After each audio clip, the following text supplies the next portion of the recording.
আমার আজকের গল্পটি শ্রী রাজশ্রী বসু অধিকারীর লেখা অন্তমিল। মহুয়া তাকায়। কালো চশমা, সাদা ব্লেজার পরা লোকটা মোবাইলে ফিস ফিস করছে। লোকটা শুদ্ধ লিফট নামছিল। তিনতলায় মহুয়া সেই লিফটে ঢুকেছে। আজ স্কুলের জন্মদিন, চারদিকে হুল্লোড়। বিশেষ অতিথিরা আসতে শুরু করেছেন। স্কুলের প্রতিষ্ঠাতা বিনা সারাভাইয়ের ছেলে গজেন্দ্র সারাভাই এবং আরো অনেকে।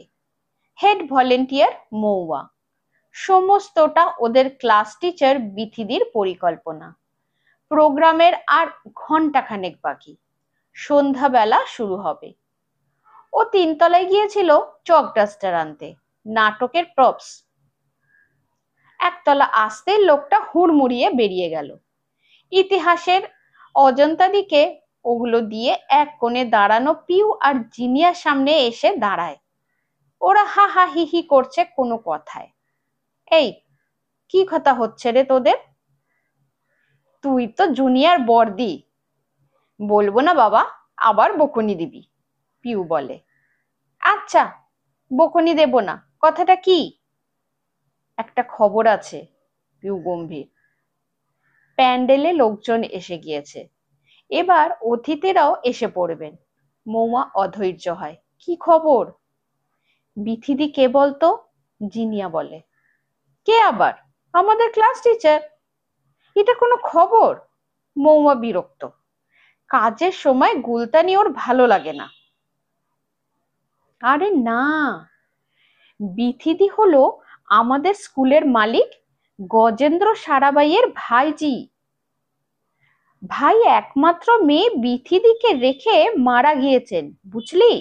পিউ গম্ভীর চালে বলে। জিনিয়া বলে, বিথিদিও এই স্কুলের একজন মালিক, দেখে কে বুঝবে? কি সিম্পল থাকেন, ভাবা যায়। শোন, এটা কোনো নতুন খবর নয়। কেউ কেউ জানে, আমিও জানি। এটা নিয়ে উনি আলোচনা পছন্দ করেন না। এটা কি কোনো হাসির ব্যাপার? চল, আমরা বরং প্যান্ডেলটা আরেকবার ঘুরে দেখে নি। মৌয়া এগোয়।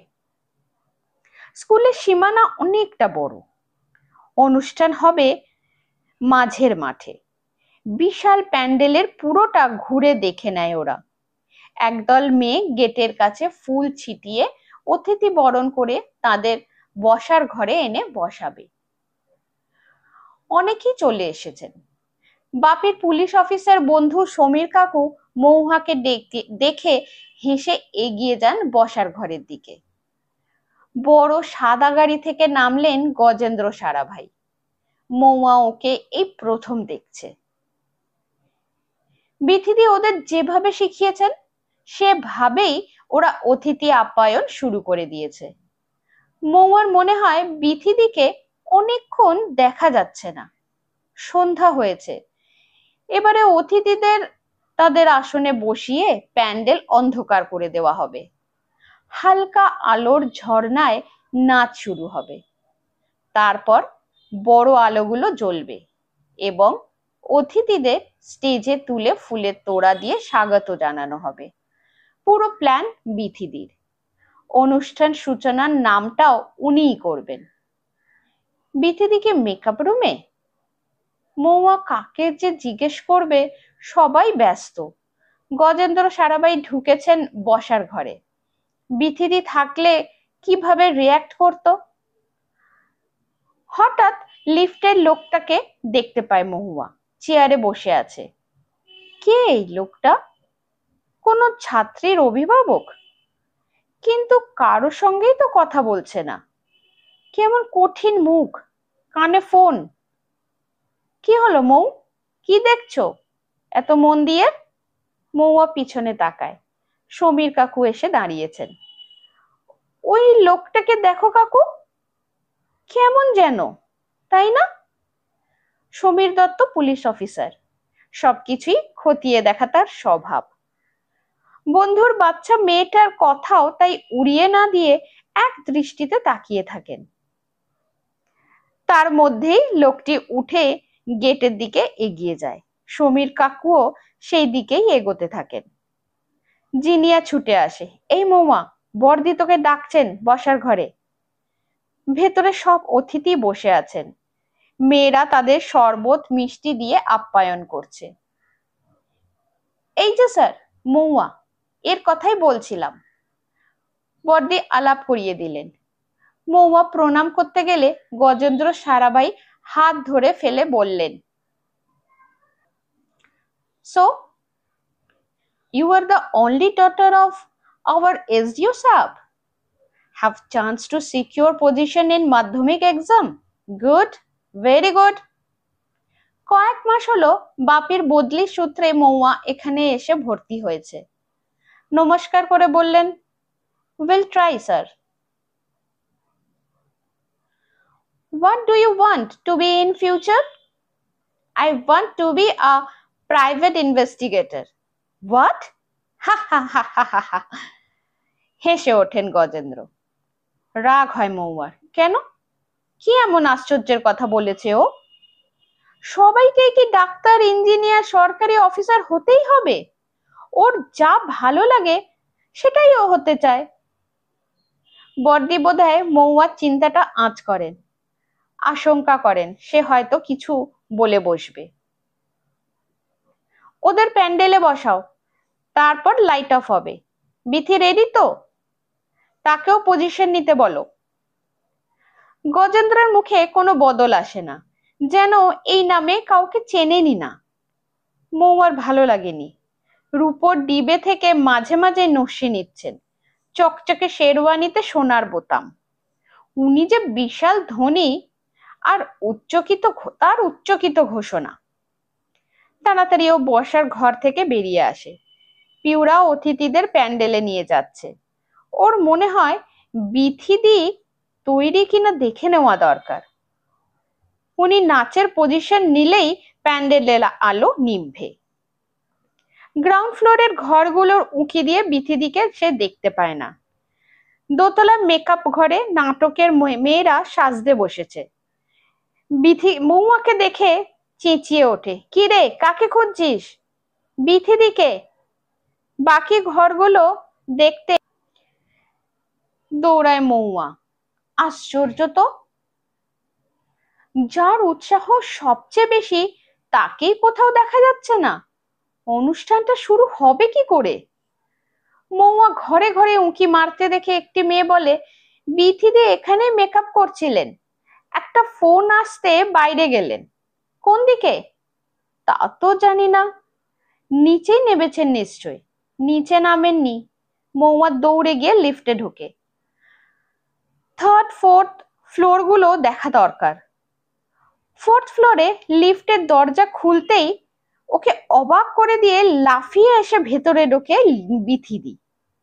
নাচের পোশাকে মেঝে বসে পড়েছে, চোখ দুটো ঠেলে বেরিয়ে আসছে, আতঙ্কিত চেহারা। মৌয়া চিৎকার করে জড়িয়ে ধরে, ম্যাম কি হয়েছে আপনার? বিথিদি কিছু বলতে গিয়েও মৌয়ার হাতের মধ্যে অজ্ঞান হয়ে ঢলে পড়েন। কি করবে বুঝতে পারে না ও। অতি কষ্টে হাত বাড়িয়ে গ্রাউন্ড ফ্লোরের বোতাম টেপে নিচে এসে লিফটের দরজা খুলে গেলে ওর বিস্ময়ের আর শেষ থাকে না। দূর থেকে দেখা যাচ্ছে প্যান্ডেলের দর্শক আসন অন্ধকার। মাইকে ঘোষণা চলছে, এবার নৃত্য প্রদর্শন করবেন শিক্ষিকা বিথি সারাভাই। নাচ শুরু হয়ে গেল। কেউ একজন নাচ করছে। লাল, নীল, হলুদ আলোর রশ্মি এসে তার শরীরে পড়ে জায়গাটা আলো ফুলঝুরি বানিয়ে দিচ্ছে। ওইদিকে তাকিয়ে তাকিয়ে শরীর শক্ত হয়ে আসে মৌয়ার। ওখানে কে নাচ করছে বিথিদি সেজে? কেউ বুঝতে পারলো না। এই তো, ও বিথিদিকে জড়িয়ে ধরে আছে। কি ঘটছে এইসব? প্রচুর বাইরের লোক এসেছে আজ, সবাই অনুষ্ঠানে। এদিকে কেউ নেই। মৌয়াকে একজনও কাউকে দেখতে পায় না। এখান থেকে ও যতই চিৎকার করে ডাকুক শোনা যাবে না। বিথিদিকে ছেড়েও যাওয়া যাচ্ছে না। মৌয়ার মনে পড়ে যায় সমীর কাকুর কথা। আজ মোবাইলটাও ওর সঙ্গেই আছে। কাঁপা হাতে ডায়াল করে, মৌ তুই কোথায়? কি বলছিস রে? দাঁড়া, আমি আসছি। দূর থেকে সমীর কাকুকে দেখেই মৌয়া হাত নাড়ে। দেখতে পেয়েই কাকু ছুটে এসেছে সামনে। এ কি, কে ইনি? এভাবে পড়ে আছেন, কি হয়েছে ওর? পুলিশি তৎপরতায় পালস দেখে নাকের সামনে হাত ধরে কাকু। কতক্ষণ অজ্ঞান হয়েছেন? এখনই নার্সিংহোমে নিয়ে যাওয়া দরকার। তার আগে বলতো, কে ইনি? তুই ওর সঙ্গে উপর থেকে এলি, কি হয়েছিল? দ্বিতীয়বার নাচের ঘোষণা হচ্ছে, এরকম হওয়ার কথা ছিল না। মাত্র একটাই নাচ করতে রাজি হয়েছিলেন বিথিদি, বড়দির অনুরোধে। কি হলো মৌ, কিছু বলছিস না কেন? কে ইনি? আমাদের ক্লাস টিচার, বিথিকা সারাভাই। চারতলায় যাচ্ছিলাম ওকেই খুঁজতে, লিফট থামাতেই উনি এসে ঢুকলেন। খুব ভয় পেয়েছিলেন, কিছু বলার আগেই অজ্ঞান হয়ে গেলেন। কি বলছো তুমি? বিথিকা সারাভাইয়ের নাম ঘোষণা করতেই তো উনি নাচ শুরু করলেন। এখনো চলছে নাচ? না সমীর কাকু, ইনি আমাদের বিথিদি, স্টেজে অন্য কেউ। প্লিজ তুমি আমার কথা বিশ্বাস করো, না হলে বদ্দিকে ডাকো। সামান্য সময় চিন্তা করে সমীর কাকু বললেন, না, প্রোগ্রাম চলছে, এত লোকজনের মধ্যে কিছু বলা ঠিক হবে না। আগে ওকে শিফট করি। পাশেই থানা, চটপট লোকজন ডেকে ফেলে বিথিদিকে নার্সিংহোমে পাঠিয়ে দেয় সমীর দত্ত। আমি যাব কাকু? না, তুমি আমার সঙ্গে এসো। তুমি যা বলছো সেটা খুবই সাংঘাতিক ব্যাপার। আগে ওই মহিলাকে চেস করতে হবে। স্টেজের পিছন দিকে চলো। দুজনে স্টেজের পিছনের অন্ধকারে দাঁড়ায়। এখনই নাচের শেষে আলো জ্বললেই অতিথিদের স্টেজে এনে বরণ করতে হবে। মহুয়ারি সামনে থাকার কথা, কিন্তু এখন যাবে কি করে? সমীর কাকু এখন মুখ চোখ পাল্টে শুধুই পুলিশ অফিসার। মৌয়ার বুকের ভিতরটা শিরশির করে। নাচ শেষ হয়েছে, অনেকটাই বিথিদির মতো দেখতে মহিলা নাচ শেষে গ্রিন রুমের দিকে এগোচ্ছিল। সমীর কাকু কি অসম্ভব স্মার্ট, এক লাফে মহিলার সামনে গিয়ে বলে বসলো, নমস্কার ম্যাডাম, অপূর্ব নাচেন আপনি। ওর তাড়া রয়েছে মনে হয়। বাধা পড়ায় বিরক্ত, মুখে জোর করে হাসির রেখা টেনে সরে পড়তে চায়। সমীর কাকু আটকায় তাকে। এক মিনিট ম্যাডাম, আপনি কার কাছে নাচ শিখেছেন বলবেন প্লিজ? আমার ভাইজির জন্য একজন ভালো গুরুর খোঁজ করছিলাম। আপনার ভাইজি? হ্যাঁ, এই তো। কই মৌ, সামনে আয়, প্রণাম কর ওকে। সামান্য হাসে মহিলা। কোন ক্লাস তোমার? নাচ ভালো লাগে বুঝি তোমার? সঙ্গে সঙ্গে সমীর কাকু থেকে আগ্নেয় অস্ত্র বের করে ধরে মহিলার মুখের সামনে। কে আপনি? আসল পরিচয়টা বলুন, কোনো রকম চালাকি না করে। কে পাঠিয়েছে আপনাকে?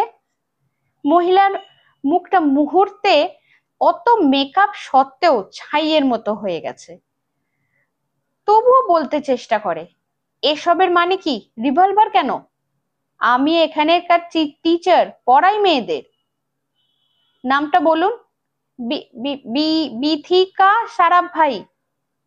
আসল নামটা বলছেন না। আপনি চলুন আমার সঙ্গে। হুম, ওদিকে নয়, এই দিকে। আমার কোনো দোষ নেই, বিশ্বাস করুন, কিছু টাকার জন্য আমায় আসতে হয়েছে। তানভীর শাহের সঙ্গে কন্ট্যাক্ট হয়েছিল এখানে আসার। বিথিকা সেজে নাচ করব, চলে যাব, ব্যাস। মহিলা অনর্গল বলে যেতে থাকে। ওকে গাড়ির কাছে নিয়ে গিয়ে একজন জুনিয়র অফিসারের হাতে তুলে দেন সমীর কাকু। দেওয়ান, ওকে থানায় বসিয়ে রাখবে যতক্ষণ আমি না ফিরি। কারো সঙ্গে দেখা বা ফোন অ্যালাউ করবে না। আর তানভীর স্যার পার্টিকুলার জোগাড় করো ফার্স্ট। কাকু, বিথিদির যে কি হলো, বড়দিকে জানাবো সবকিছু? মৌয়া কাঁদো কাঁদো হয়ে জিজ্ঞেস করে। ওই মহিলা যখনই ওকে জিজ্ঞেস করছে কোন ক্লাস, তখনই সমীর কাকু বুঝে গেছে এটা নকল বিথিদি। ওর মতো ভালো ছাত্রীকে ওরই ক্লাসের দিদিমণি চিনবে না? এটা হতে পারে না, এটা হতেই পারে না। যাক, ও যে ভুল করেনি এটা যে সমীর কাকুর সামনে প্রমাণ হয়ে গেল, এটাই একটা ভালো ব্যাপার। কিন্তু বিথিদির যে কি হলো, মৌমার মনটা হু হু করছে। পায়ে পায়ে প্যান্ডেলের দিকে আসেও। সমীর কাকুও ভেতর দিকে এগিয়ে গেছে। ও এসে দাঁড়ানো মাত্রই জিনিয়া ঝাঁপিয়ে পড়ে। এই যে টিম লিডার, কোথায় গায়েব হয়ে গিয়েছিলে তুমি? সবাই খোঁজ করছে। পিউ বলে, বিথিদি কি অপূর্ব নাচলেন, তুই দেখলি না? কোথায় ছিলি? উত্তর দেয় না মৌয়া। ও সমীর কাকুকে খুঁজছে, কোথায় যে গেল। সমীর কাকু না থাকলে ঘটনাটার কোনো সমাধানই তো হবে না। মৌয়া কোন দিকে যে যাবে বুঝে উঠতে পারে না। পিউ হাত ধরে টানে, বড়দি তোকে খুঁজছেন। মৌয়াকে পেয়ে বড়দি বলে ওঠেন, কি ব্যাপার মৌয়া, কোথায় ঘুরে বেড়াচ্ছ? স্টেজে ওঠো, এবার তোমার ফাউন্ডারের উদ্দেশ্যে মানপত্র পাঠ করতে হবে তো। কথাটা মনেই ছিল না, ওর মানপত্র পাঠ রয়েছে অতিথি বরণের পর। মন থেকে কিছুতেই বিথিদির অজ্ঞান হওয়া মুখটা যাচ্ছে না। বদ্দিকে বা আর কাউকে যে কিছু বলবে তারও কোনো উপায় নেই। সব মিলিয়ে মাথাটাই কাজ করছে না যেন। পিছন থেকে জিনিয়ার ঠেলা খেয়েও স্টেজে উঠে পোডিয়ামে দাঁড়ায়, মানপত্র পড়তে শুরু করে। বিনা সারাভাইয়ের স্কুলের প্রতিষ্ঠাতা, ওর ছেলে গজেন্দ্র হাসি মুখে বসে আছেন সামনেই। ভাবভঙ্গিতে মনে হয় অহংকারী মানুষ। এরকম জায়গায় এসেও বারবার নাকে নস্যি নিচ্ছেন, আবার রুমাল চাপা দিয়ে নাকের জল মুছছেন। মানপত্রে ওর সম্বন্ধে ভালো ভালো কথা লেখা রয়েছে। খুবই অনিচ্ছায় মানপত্র পাঠ শেষে চুপচাপ স্টেজ থেকে নেমে আসে মহুয়া। বন্ধুদের থেকে কিছুটা দূরে গিয়ে দাঁড়িয়ে সমীর কাকুকে খোঁজে। প্রাইমারি সেকশনের বাচ্চাদের নাটক শুরু হলো। ওর চোখ আটকে যায় সামনের 2 সারি চেয়ারে। ওই গজেন্দ্রর ঠিক পিছনেই ওই তো লিফটের লোকটা ঘাড়ের কাছে মুখ নিয়ে গিয়ে কিছু বলছে। এত দূর থেকেও দেখা যাচ্ছে গজেন্দ্র জোরে হাত নাড়ছেন। বোঝাই যাচ্ছে লোকটার কোনো কথায় বেশ উত্তেজিত তিনি। মৌয়া ঠিক করে ও একটু এগিয়ে এমন জায়গায় দাঁড়াবে যেখান থেকে দুজনকে স্পষ্ট দেখা যায়। সেই মতো এগিয়ে যাচ্ছিল, হঠাৎ ওই লিফটের লোকটা উঠে এসে ওকে প্রায় ধাক্কা দিয়ে পাশ কাটিয়ে এগিয়ে যায়। লোকটা এভাবে এগিয়ে গেল কেন? কিছু ব্যাপার আছে নিশ্চয়ই। মৌয়া ওকে অনুসরণ করে। 2 পাশে সুন্দর বাগান, মাঝখানে রাস্তা। সেই রাস্তা ধরে এগোয় লোকটার পিছনে পিছনে। কিছু দূর এগোতেই ভয়ঙ্কর ব্যাপার ঘটে গেল। লিফটে দেখা লোকটার ভেতর থেকে দৌড়ে আসছে। ওকে 7-8 জন পুলিশ ধাওয়া করেছে। তাদের মধ্যেই সমীর কাকুও আছে। রিভলভার তুলে আকাশে 1 রাউন্ড গুলি ছুড়ল একজন পুলিশ। মৌয়া এক লাফে সরে গিয়ে রাস্তার ধারে একটা বড় ঝোপের পিছনে দাঁড়ায়। মৌয়ার সামনেই পুলিশরা ধরে ফেললো লোকটাকে। সে চিৎকার করছে। গুলির শব্দে থেমে গেছে অনুষ্ঠান। হুড়মুড় করে বেরিয়ে আসছে লোক। ছাত্রীরা কেউ কেউ ভয় কাঁদছে। কেউ এদিকে আসবেন না, যে যেখানে আছেন সেখানেই থাকুন। বাচ্চারা কেউ সামনে এসো না। সমীর কাকু মুখের দুদিকে হাত তুলে জোরে জোরে বলতে থাকে। অনেকজন টিচার চলে এসেছে মৌয়ার ধারে কাছে।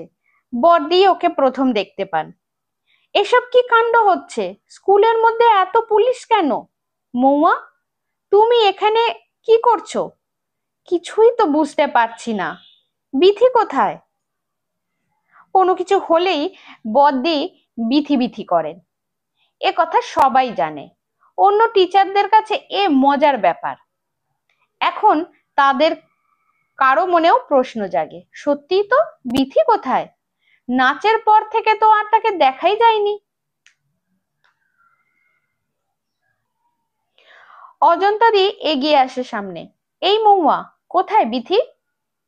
মৌয়া কাঁদো কাঁদো হয়ে পড়ে, কিছুই বলতে পারে না ঠিক করে। স্কুলের পিয়ন কাকু সুনীল দা এসে বড়দিকে কিছু বলল নিচু গলায়।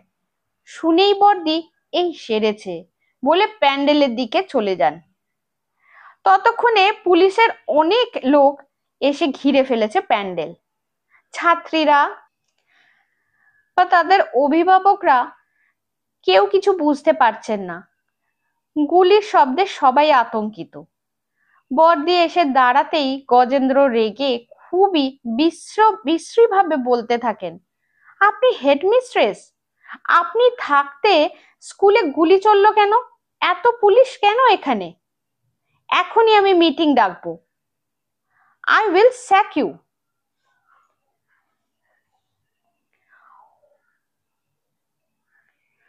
I will sack you all troublemakers. What an audacity! আমার স্কুলে ফায়ারিং আমি বরদাস্ত করব না।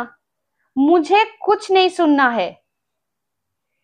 বড়দি যতই বলতে চাইছেন যে তিনি কিছুই জানেন না, গজেন্দ্র তবুও অত্যন্ত অভদ্রভাবে বড়দিকে চার্জ করেই যাচ্ছেন।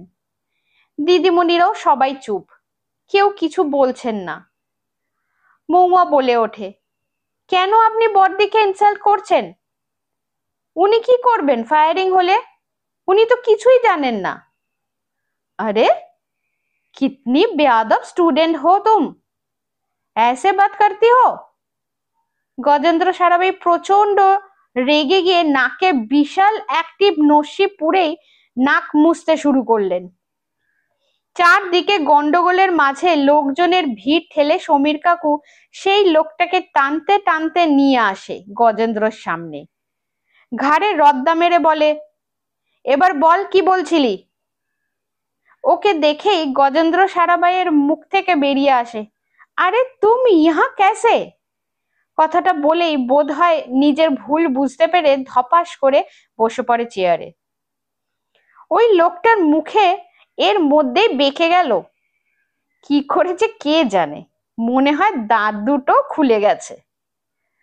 আঙুল তুলে গজেন্দ্রকে দেখিয়ে দিতেই সমীর কাকু ওকে পিছনে দাঁড়ানো পুলিশদের হাতে দিয়ে দেয়, যাও একে লকআপে ভরো।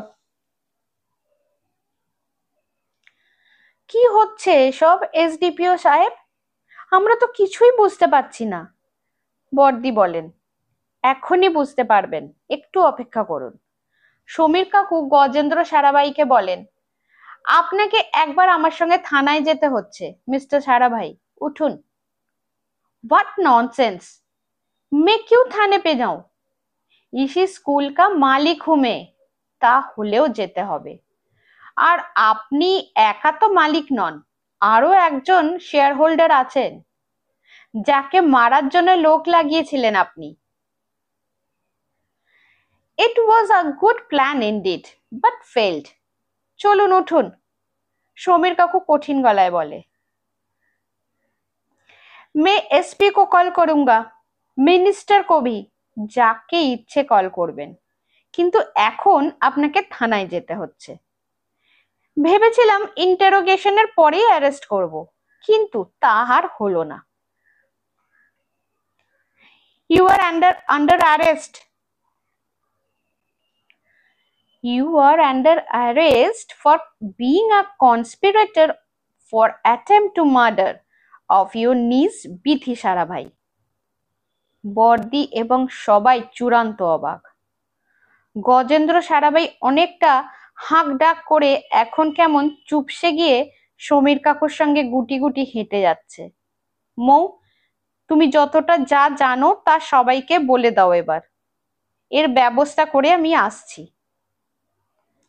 এবার মৌয়া দিদিমণিদের প্রশ্নের মুখে পড়ে। প্রথমে অনেকক্ষণ আটকে রাখা কান্নাটা কেঁদে নেয়, তারপর বলে যায় কিভাবে লিফটের মধ্যে বিথিদি ঢুকে অজ্ঞান হয়ে পড়লো, কতটা ভয় পেয়েছিল ও, কিভাবে ওকে নার্সিং হোমে পাঠানো হলো, আর কিভাবেই বা সমীর কাকু আর ওই নকল বিথিদিকে ধরলো।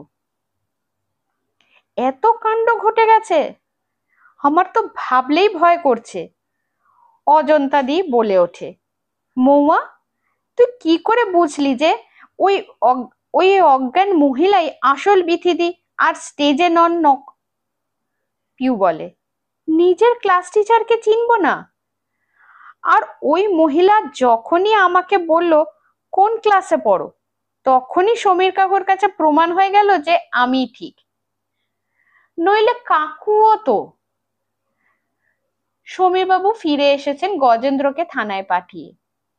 তিনি জটলার মধ্যে দাঁড়িয়ে বললেন, মৌয়া যদি না বলতো যে স্টেজের জন্য নকল বিথি, তাহলে এত কনস্পিরেসিটা ধরাই যেত না। এই লোকটাকে আমি বিকেলেও দেখেছি লিফটে, তারপরেও দেখেছি। ওর চাল চলন আমার কেমন অস্বাভাবিক লেগেছিল, তাই তোমাকে বলেছিলাম ওকে দেখতে। আই মাস্ট অ্যাডমিট, তোর অবজারভেশনটা স্পেশাল। থানা একদম পাশেই হওয়ায় খুব তাড়াতাড়ি ওই মহিলার স্টেটমেন্ট নিয়ে এই তনবীর শাহ আর গজেন্দ্রকে ধরতে পেরেছি। গজেন্দ্র ওদের দুজনকেই অনেক টাকা দিয়ে হায়ার করেছিল বিথি ম্যাডামকে মারার জন্য। মনে হচ্ছে প্ল্যানটা বেশ কিছু দিনের। তানভীর বিথি ম্যাডামের সঙ্গে প্ল্যানফুলি বন্ধুত্ব করেছে, ওকে ফোন করে ডেকে নিয়েছিল ফাঁকা 4th ফ্লোরে। তার আগে ও দেখে রেখেছিল জায়গাটা, অ্যাটেম্পট নিয়েছে, কিন্তু মার্ডারটা করেনি। ইনফ্যাক্ট আমার মনে হয় তানভীর বিথিকে মার্ডার করতে চায়নি। ওর উদ্দেশ্য ছিল গজেন্দ্রকে ব্ল্যাকমেল করে আরো কিছু টাকা হাতানো। সেই কথাটাই ও ফাংশনে শুরু হবার পর গজেন্দ্রকে বলতে এসেছিল, তাতেই গজেন্দ্র রেগে ওঠে। পিউ অবাক, বিথিদিকে ওর জ্যাঠা মেরে ফেলতে চায়, কিন্তু কেন? একই প্রশ্ন চারপাশে দাঁড়ানো সবার। কারণটা সবচেয়ে ভালো বলতে পারবে গজেন্দ্র সারাভাই নিজে। কেন আবার? উনি নিশ্চয়ই সমস্ত সম্পত্তি একা নেবেন, কাউকে ভাগ দেবেন না, তাই এইসব প্ল্যান করেছেন। আমি গোয়েন্দা গল্পে কত পড়েছি এরকম, জিনিয়া বলে ওঠে ফসফস করে। বর্দি আপন মনে বলে চলেন, ভাগ্যিস মৌয়া খুঁজতে গিয়েছিল বিথিকে, না হলে লিফটের মধ্যে অজ্ঞান অবস্থায় ও সত্যি শেষ হয়ে যেত। নানা আলোচনার মধ্যে কেটে যায় অনেকটা সময়। অনুষ্ঠান আবার হবে বিথিদি ভালো হয়ে ফিরে এলে, বর্দি ঘোষণা করে দিলেন। শুধু মৌয়া একটু বায়না করে সমীর কাকুর সঙ্গে নার্সিং হোমে এসেছে। একবার বিথিদিকে না দেখে ও কিছুতেই বাড়ি যেতে পারবে না। বুক পর্যন্ত সাদা চাদরে ঢাকা বিথিদি, নাকে নল, হাতে স্যালাইন। মৌয়া এসে দাঁড়ায় সামনে। জ্ঞান ফিরেছে কি? আর কোনো ভয় নেই তো? চোখ মেলে তাকায় বিথিদি। অপরিচিত পরিবেশে মৌয়াকে দেখে বিস্ময় ভেসে যায় চোখে। তারপরই ভয়ার্ত গলায় বলে ওঠে, somebody was trying to push me down from 4th floor roof. এখন এসব কথা আর নয়, you are safe now, Samir কাকু বলে। ম্যাম, আপনি ভালো হয়ে যাবেন ma'am, don't worry, we all are with you. এখানে কিভাবে এলাম? সামান্য একটু মাথা ঘুরে পড়ে গিয়েছিলেন আপনি। অম্লান বদনে সমীর কাকু শেখানো লাইনটা উচ্চারণ করে মৌয়া, তারপর কেবিন ছেড়ে বেরিয়ে আসে পায়ে পায়ে। ফেরার পথে গাড়িতে অনেক প্রশ্ন ছিল মৌয়ার মনে। বিথিদি কি জানেন গজেন্দ্র ওর কত বড় শত্রু? এটাও কি জানেন ওই তানভীর সত্যি ওর বন্ধু নয়? ওকে কি জানানো হবে এই কথাগুলো? সমীর কাকুর কাছেই জানতে চায় ও। শোন মৌ, সব কবিতাতেই কি অন্তমিল থাকে? থাকে না তো। সারা ভাইয়েরও পরিবারটা সেটা নেই। মানুষের লোভ আর বাসনা তাকে অন্ধকারে নিয়ে যায়। এই বয়সেও এত লোভ, টাকার জন্য নিজের ভাইজিকে মার্ডার করতেও বাধে না। কেন এত লোভ, সে প্রশ্নের উত্তর জানলে তো সবকিছুই ঠিক হয়ে যেতে পারত রে। গজেন্দ্র তার ভাইজিকে সম্পত্তির ভাগ দিতে নারাজ, সবটাই সে একা নেবে। কবিতাটা তো অন্তমিলের অভাবে আদ্যপান্ত নিরেট গদ্য হয়েই থেকে গেল। সম্পত্তির লোভে এত বড় ক্রাইমে জড়িয়ে গেল এই বয়সে। তানভীর পালাতে না পেরে গজেন্দ্রের নাম বলে দিল। তবে তুই যদি না বলতিস যে স্টেজে আসল বিথি নেই, তাহলে ঘটনাটা আরো সাংঘাতিক হতো। গজেন্দ্র আবার অ্যাটেম্প নিত অন্য কাউকে দিয়ে, যে সত্যি সত্যি মার্ডারটা করত। নকল বিথি ভয় পেয়ে তানবীরের ছবি দেখিয়ে দিয়েছে, তাই সহজেই তাকে ধরা গেল। না হলে এত তাড়াতাড়ি সমাধান হতো না ব্যাপারটা। মৌয়ার বাড়ি এসে গেছে। গাড়ি থেকে নামেও মুখ বাড়িয়ে বলে, আমি কিন্তু বড় হয়ে প্রাইভেট ইনভেস্টিগেটরই হব কাকু, তুমি হবে আমার অ্যাসিস্ট্যান্ট। বেশ। চলন্ত গাড়ি থেকে হাত বাড়িয়ে কথা দিয়ে যায় সমীর কাকু।